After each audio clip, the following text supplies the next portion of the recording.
10 biasness all managers and decision makers must know.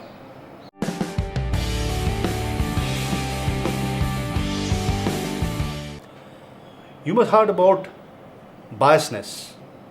Biasness is defined as a conscious or unconscious belief that influence a person's perception or actions, which may cause that person to become partial or prejudiced.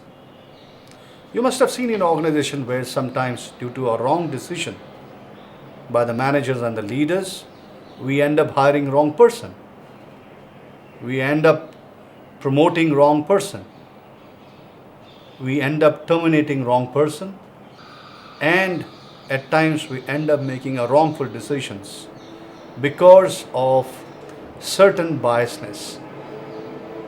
Today we'll be learning some of these biasness and what implication they might have in our decision making process. First biasness is called halo effect.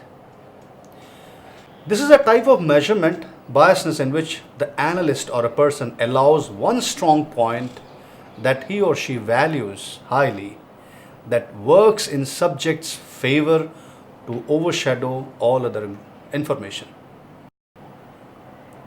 At times, we make a decision just by visualizing or getting impressed by a person's one achievement, one work, or one of his amazing assignment, and not considering the candidate's past failures or a past non-performances or negate the past behavioral attributes. So we must be careful on the halo effect. Number 2 is horn effect. Horn effect is opposite of halo effect. This is a type of measurement biasness in which the analyst allows one strong point he or she values that works against subject to overshadow all other information.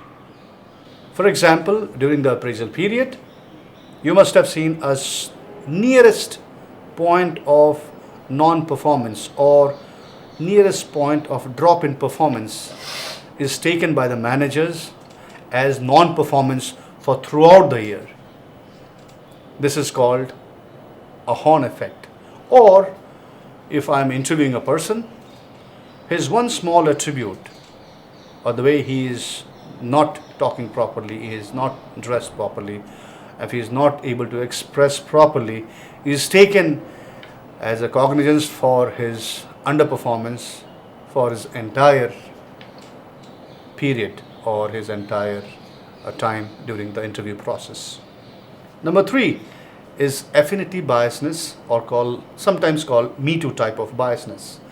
Affinity biasness refers to when you unconsciously refer people who share qualities with you or someone like you. It occurs when your brain sees a familiar, relatable, and we all want to be around people we can relate to. If I see a person, say from my X organization or X country or X region or X alumni of my institute, or a person having a certain attributes, I start getting influenced by such person, and this can harm in the decision making process, which is also called me too type. Number 4 is contrast effect. This type of biasness occurs when you assess 2 or more familiar things and compare them with one another. Rather than looking at each based on their own merits, the contrast effect is common in recruitment process or during appraisal process. When you receive a dozen of similar CVs or when you are reviewing dozen of similar managers, it is useful to compare applications to narrow down your choice. Sometimes during this process, we end up comparing one person to another rather than comparing with the objective of appraisal or the KPIs or the job specification and job description and the deliverables. Number 5 is gender biasness. Gender bias is simply a preference for one gender over the other. It stems from our deep-seated beliefs that gender roles and stereotypes in recruitment, gender biasness can cause you unconsciously lean towards a candidate based on their gender and the qualities you associate with. For example, you may unconsciously think a man fits physically demanding job, or I say that for a X job, one X gender is more fitting than a Y gender, rather than objectively looking to the person's last performance or current performance and understanding the person's capability and ability. Number 6 is beauty biasness. We all unconsciously notice people's appearances and associate it with their personality and performance. Appearances are important, particularly in the workplace setting, as they reflect on professionalism and self awareness. However, if this undermines the person's professionalism and performance, then it can have a detrimental impact on the job. Many of us judge others too harshly based on their attractiveness, and most of the time it goes against the very principle of appraisal, separation, downsizing, right sizing, or the selection process. 7. Conformity biasness. Conformity biasness happens when your views are swayed too much by those of other people. It occurs because we all seek acceptance from others. We want to hold opinions and views that our community accepts. If you remember, during the recruitment process, if you have a panel of 6 people, 4 people says, yes, I believe that he is a right foot candidate. And so the other 2 also follows. When majority of the group shares an opinion and about a candidate, we usually decide to agree with them, and even we don't share our original opinion. Hence, we need to be careful in the conformity biasness. Number 8, attribution biasness. Attribution biasness refers to how you perceive your action and those of others. It stems from our brain's flawed ability to assess the reason for certain behaviors, particularly those that lead to the success and failure. We generally attribute our accomplishments to our skills and personalities, and our failures to the external factors, to hindrance, and that we believe are beyond our control. We are less likely to blame and find fault in ourselves. Number 9 is framing. The framing involves the social construction of social phenomena by mass media. You must have heard about that today we get bombarded with a lot of information, and this shapes our views and opinions.